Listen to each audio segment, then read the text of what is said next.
चला दर्पण न्यूज। सतत सुरू असलेल्या पावसामुळे सुळकूड येथील दूधगंगा नदीतून हुपरी शहराला येणाऱ्या पाण्याचा रंग गढूळ व लालसर झाला असून यामुळे खबरदारीचा उपाय म्हणून नागरिकांनी पिण्याचं पाणी उकळून व गाळूनच वापरावं असं आवाहन हुपरी नगर परिषदेने केलं आहे। नगर परिषदेने दिलेल्या माहितीनुसार मुसळधार पावसामुळे नदी पात्रात गाळ, माती आणि इतर नैसर्गिक घटक मोठ्या प्रमाणात मिसळल्याने कच्च्या पाण्याचा रंग बदलला आहे। या पार्श्वभूमीवर नगर परिषदेच्या पाणी पुरवठा विभागाकडून जलशुद्धीकरण केंद्रात आवश्यक रासायनिक प्रक्रिया, गाळणीकरण आणि निर्जंतुकीकरणाची प्रक्रिया नियमितपणे सुरू असून नागरिकांना सुरक्षित पाणी पुरवठा करण्यासाठी प्रशासन प्रयत्नशील असल्याचं सांगण्यात आलं। तथापि पावसाळ्यात पाण्याच्या गुणवत्तेत अचानक बदल होण्याची शक्यता लक्षात घेता नागरिकांनी अतिरिक्त दक्षता घेणं आवश्यक आहे।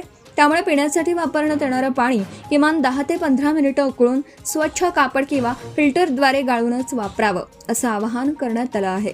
आरोग्य तज्ज्ञांच्या मते पावसाळ्यात दूषित पाण्यामुळे अतिसार, गॅस्ट्रो, कावीळ, टायफॉइड यांसारख्या जलजन्य आजारांचा धोका वाढतो। त्यामुळे नागरिकांनी सुरक्षित पाण्याचा वापर करण्याबरोबरच स्वच्छतेची काळजी घेणंही तितकंच आवश्यक आहे। दररोज शहरातील पाणी पुरवठ्यावर नगर परिषद सतत लक्ष ठेवून असून पाण्याची गुणवत्ता पूर्ववत होईपर्यंत आवश्यक ती खबरदारी घेण्यात येणार असल्याचं प्रशासनाने स्पष्ट केलं आहे। नागरिकांनी कोणत्याही अफवांवर विश्वास न ठेवता अधिकृत सूचनांचं पालन करावं असंही आवाहन हुपरी नगर परिषदेने केलं आहे। Subscribe now and press the bell icon. Never miss an update.